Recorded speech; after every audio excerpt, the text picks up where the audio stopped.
Assalamualaikum teman-teman semuanya, kembali lagi di channel aku, Dian Indriani. Sebelumnya jangan lupa di subscribe ya. Sebelumnya namaku Dian Indriani dengan NIM 18622011320. Aku dari Prodi Akuntansi Universitas Muhammadiyah Tangerang. Pada pertemuan kali ini, saya akan membahas mengenai pengolahan data sekunder, proses dan outputnya pada aplikasi EVIS. Namun sebelum itu, saya akan terlebih dahulu menjelaskan teori mengenai data sekunder. Data sekunder adalah sumber data penelitian yang diperoleh peneliti secara tidak langsung melalui media perantara. Hal tersebut berarti bahwa peneliti berperan sebagai pihak kedua karena tidak didapatkan secara langsung. Data sekunder adalah data tambahan yang diperoleh bukan dari tangan pertama, tetapi dari kedua, ketiga, atau seterusnya. Pengecualian juga pada penelitian kuantitatif. Berbeda dengan data primer, data sekunder adalah data pelengkap. Kata pelengkap di sini mengisyaratkan bahwa tanpa adanya data sekunder, penelitian bisa dianggap rendah kualitasnya karena datanya kurang lengkap. Beberapa peneliti mengutip dokumen seperti literatur atau teks akademis, majalah, surat kabar, brosur, dan lainnya sebagai data sekunder. Karena dokumen biasanya ditulis oleh pihak ketiga seperti jurnalis atau penulis skenario yang bukan internal penelitian. Data yang digunakan dalam dokumen tentu saja bukan tangan pertama. Selanjutnya yaitu regresi data panel pada EVIS. Regresi data panel adalah gabungan antara data cross-section dan data time series di mana unit cross-section yang sama diukur pada waktu yang berbeda. Maka dengan kata lain, data panel merupakan data dari beberapa individu atau sampel yang diamati dalam kurun waktu tertentu. Persamaan regresi data panel. Terdapat dua macam persamaan, yaitu one-way model dan two-way model. Yang pertama, one-way model adalah model satu arah karena hanya mempertimbangkan efek individu dalam model. Yang kedua, two-way model, yaitu model yang mempertimbangkan efek dari waktu atau memasukkan variabel waktu. Selanjutnya, analisis data panel pada EVIS. Yang pertama, ada analisis statistis deskriptif. Statistik deskriptif terdiri dari perhitungan mean, median, maksimum, minimum, standard deviation, skewness, kurtosis, dan jarak kubera. Analisis ini dimaksudkan untuk memberikan gambaran mengenai distribusi dan perilaku data sampel tersebut. Yang kedua, ada estimasi model data panel. Estimasi model data panel terbagi menjadi tiga, yaitu ada Common Effect Model atau CEM. Model ini merupakan model paling sederhana dibandingkan dengan kedua model lainnya. Model ini tidak dapat membedakan varians antara silang tempat dan titik waktu karena memiliki intercept yang tetap dan bukan bervariasi secara random. Menurut Kuncoro pada tahun 2012. Model yang kedua ada Fixed Effect Model. Model dengan intercept berbeda-beda untuk setiap subjek atau cross-section, tetapi slope setiap subjek tidak berubah seiring waktu. Menurut Bujarati pada tahun 2012. Model ini mengasumsikan bahwa intercept adalah berbeda setiap subjek, sedangkan slope tetap sama antar subjek. Dalam membedakan satu subjek dengan subjek lainnya digunakan variabel dummy, menurut Kuncoro pada tahun 2012. Model yang ketiga yaitu ada Random Effect Model atau REM. Model ini mengestimasi data panel yang variabel residual diduga memiliki hubungan antar waktu dan antar subjek. Menurut Widaryono pada tahun 2009, model Random Effect digunakan untuk mengatasi kelemahan model Fixed Effect yang menggunakan variabel dummy. Tahapan selanjutnya yaitu penentuan model data panel terbaik. Terdapat tiga uji dalam penentuan model. Yang pertama ada uji Chow. Uji ini merupakan uji untuk membandingkan model Common Effect dengan Fixed Effect. Menurut Widaryono pada tahun 2009, hipotesis yang dibentuk dalam uji Chow adalah sebagai berikut, yaitu H0 model Common Effect diterima, kemudian H1 model Fixed Effect diterima. H0 ditolak jika p-value lebih kecil dari nilai alpha. Sebaliknya, H0 diterima jika p-value lebih besar daripada nilai alpha. Nilai alpha yang digunakan sebesar 5%. Yang kedua ada uji Hausman. Uji ini merupakan uji untuk membandingkan model Fixed Effect dengan Random Effect dalam menentukan model yang terbaik untuk digunakan sebagai model regresi data panel. Menurut Bujarati pada tahun 2012, hipotesis yang dibentuk dalam uji Hausman adalah sebagai berikut. H0 model Random Effect diterima, H1 model Fixed Effect diterima. H0 ditolak jika p-value lebih kecil daripada nilai alpha. Sebaliknya, H0 diterima jika p-value lebih besar daripada nilai alpha. Nilai alpha yang digunakan sebesar 5%. Uji yang ketiga yaitu ada uji Lagrange multiplier. Uji ini merupakan uji untuk membandingkan model common effect dengan random effect. Menurut Widaryono pada tahun 2009, hipotesis yang dibentuk dalam uji Lagrange multiplier adalah sebagai berikut, yaitu H0 untuk model common effect diterima, H1 model random effect diterima. H0 ditolak jika p-value lebih kecil dari nilai A. Sebaliknya, H0 diterima jika p-value lebih besar dari nilai alpha, yaitu alpha yang digunakan sebesar 5%. Tahapan yang keempat yaitu ada uji asumsi klasik. Uji asumsi klasik dibagi menjadi dua, yaitu uji multikolinearitas dan uji heteroskedastisitas. Uji multikolinearitas. Regresi data panel tidak sama dengan model regresi linear. Oleh karena itu, pada model data panel perlu memenuhi syarat terbebas dari pelanggaran asumsi-asumsi dasar atau asumsi klasik. Meskipun demikian, adanya korelasi yang kuat antara variabel bebas dalam pembentukan sebuah model atau persamaan sangatlah tidak dianjurkan terjadi, karena hal itu akan berdampak kepada keakuratan pendugaan parameter. Dalam hal ini, koefisien regresi dalam memperkirakan nilai yang sebenarnya. Korelasi yang kuat antara variabel bebas dinamakan multikolinearitas. Yang kedua yaitu uji heteroskedastisitas. Uji heteroskedastisitas digunakan untuk melihat apakah residual dari model yang terbentuk memiliki varians yang konstan atau tidak. Suatu model yang baik adalah model yang memiliki varians dari setiap gangguan atau residualnya konstan. Heteroskedastisitas adalah keadaan di mana asumsi tersebut tidak tercapai. Dengan kata lain, di mana adalah ekspektasi dari error dan adalah varians dari error yang berbeda tiap periode waktu. Tahapan yang kelima yaitu uji hipotesis. Uji hipotesis dibagi menjadi dua, yaitu uji F dan uji T. Uji F diperuntukkan guna melakukan uji hipotesis koefisien atau slope regresi secara bersamaan. Dengan kata lain, digunakan untuk memastikan bahwa model yang dipilih layak atau tidak untuk menginterpretasikan pengaruh variabel bebas terhadap variabel terikat. Sedangkan uji T digunakan untuk menguji koefisien regresi secara individu. Pengujian dilakukan terhadap koefisien regresi populasi. Apakah sama dengan 0 yang berarti variabel bebas tidak mempunyai pengaruh signifikan terhadap variabel terikat, atau sama dengan 0 yang berarti variabel bebas mempunyai pengaruh signifikan terhadap variabel terikat. Tahapan yang keenam yaitu koefisien determinasi. Koefisien determinasi atau goodness of fit dinotasikan sebagai R-squares yang merupakan suatu ukuran yang penting dalam regresi, karena dapat menginformasikan baik atau tidaknya model regresi atau estimasi. Nilai koefisien determinasi mencerminkan seberapa besar variasi dari variabel terikat dapat diterangkan oleh variabel bebasnya. Nah, selanjutnya kita lakukan analisis data panel pada program Ifuse. Tahap pertama yaitu input data. Langkah-langkahnya, klik File, lalu New, lalu klik Word File. Kita pilih Balance Panel, lalu isikan 2012 pada Start Date dan 2016 pada End Date. Kemudian Number of Transaction, kita isi 9, di mana 9 adalah jumlah perusahaan. Kemudian isikan data panel pada WF, klik OK.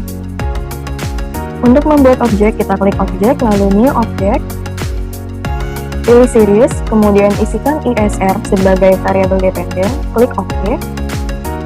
Untuk membuat variabel independen, klik kanan pada objek ISR, kemudian copy, kemudian paste dan ganti nama menjadi size, lalu klik OK. Lakukan hal yang sama untuk variabel lainnya.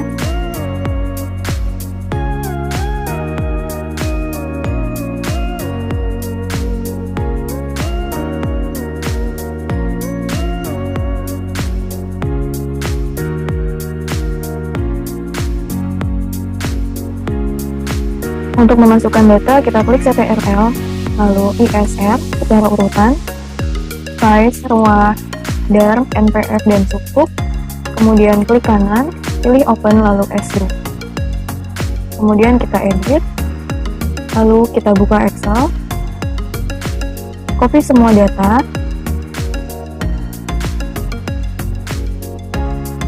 lalu paste.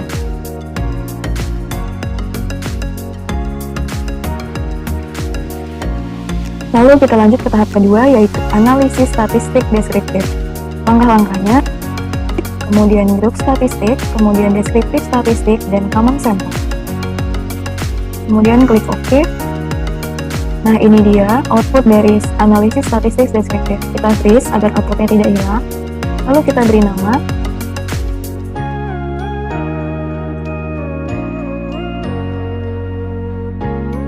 Kita tarik ke bawah.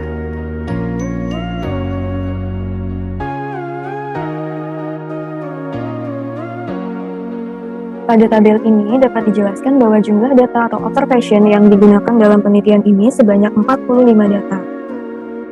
Mean adalah rata-rata data yang diperoleh dengan menjumlahkan seluruh data dan membaginya dengan cacah data. Nilai mean terbesar dialami oleh variable size yaitu 16,39022, memiliki nilai mean terkecil yaitu sebesar 0,013160. Kemudian median adalah nilai tengah atau rata-rata dua nilai tengah bila datanya genap. Bila datanya diurutkan dari yang terkecil hingga yang terbesar. Median terbesar dialami oleh variable size yaitu sebesar 16,46000. Sementara variabel sukuk memiliki median terkecil yaitu sebesar 0,000000. Selanjutnya maksimum adalah nilai paling besar dari data. Maksimum terbesar dialami oleh variabel size yaitu sebesar 18,18000. Sementara variabel ROA memiliki nilai maksimum terkecil yaitu 0,038100. Selanjutnya minimum, yaitu nilai paling kecil dari data. Minimum terbesar dialami oleh variabel size yaitu sebesar 14,9000. Sementara variabel sukuk memiliki minimum terkecil yaitu sebesar 0,000. Selanjutnya yaitu standard deviation. Adalah ukuran dispersi atau penyebaran data. Nilai standar deviasi terbesar dialami oleh variabel size yaitu sebesar 1,075476, yang berarti bahwa variabel LDR memiliki tingkat risiko yang lebih tinggi mengalami perubahan dibandingkan dengan variabel-variabel yang lain selama periode penelitian. Sementara variabel ROA mempunyai tingkat risiko yang paling rendah yaitu sebesar 0,010404. Hal ini menunjukkan bahwa variabel ROA selama periode penelitian mengalami perubahan yang tidak terlalu fluktuatif. Selanjutnya ada skewness. Skewness adalah ukuran asimetri distribusi data di sekitar mean. Skewness dari suatu distribusi simetris atau distribusi normal adalah 0. Skewness menunjukkan bahwa distribusi datanya memiliki ekor panjang di sisi kanan dan negatif skewness memiliki ekor panjang di sisi kiri. Untuk variabel DARF dan sukuk memiliki nilai di atas 0 yang berarti bahwa asimetri distribusi data di sekitar mean tidak normal. Sedangkan variabel ISR, size, ROA, dan NPF memiliki nilai di sekitar 0 yang berarti bahwa asimetris distribusi data di sekitar mean bersifat normal. Kemudian kurtosis. Kurtosis mengukur ketinggian suatu distribusi. Kurtosis suatu data berdistribusi normal adalah 3. Bila kurtosis melebihi 3, maka distribusi data dikatakan leptokurtis terhadap normal.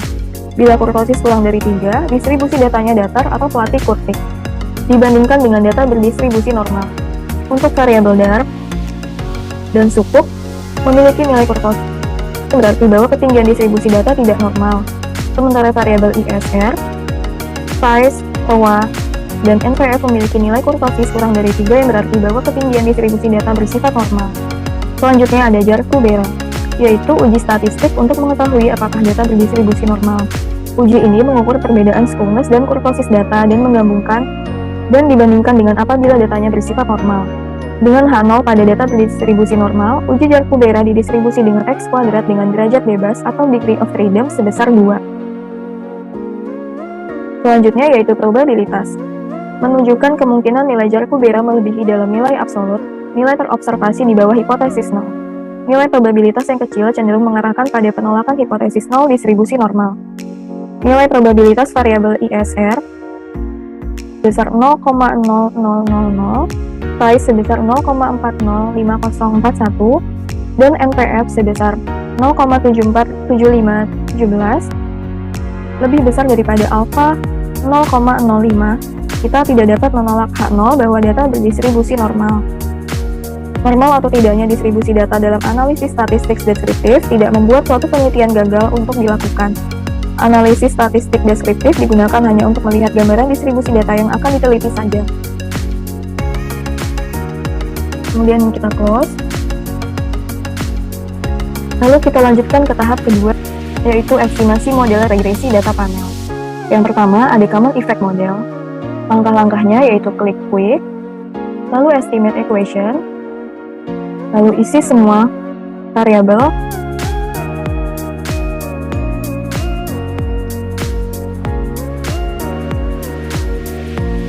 di mana C adalah konstanta.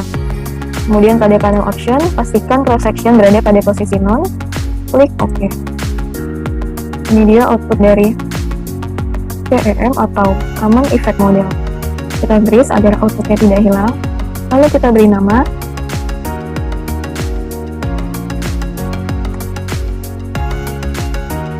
kemudian klik OK. Kita tarik ke bawah, lalu kita close. Selanjutnya ada Fixed Effect Model atau FEM. Langkah-langkahnya seperti sebelumnya, yaitu klik Estimate Equation, kemudian isikan semua variabel,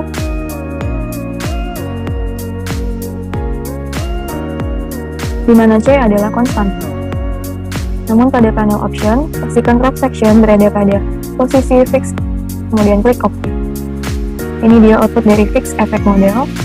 Kita freeze agar hasilnya tidak hilang, kemudian kita beri nama.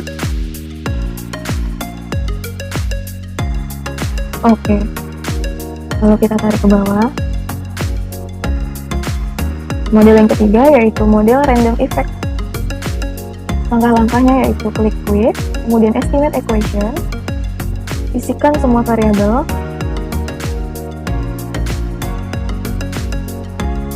di mana C adalah konstanta. Pada panel option, pastikan cross section berada pada posisi random, kemudian klik OK. Inilah output dari Random Effect Model atau FEM. Kita freeze agar outputnya tidak hilang, lalu kita beri nama,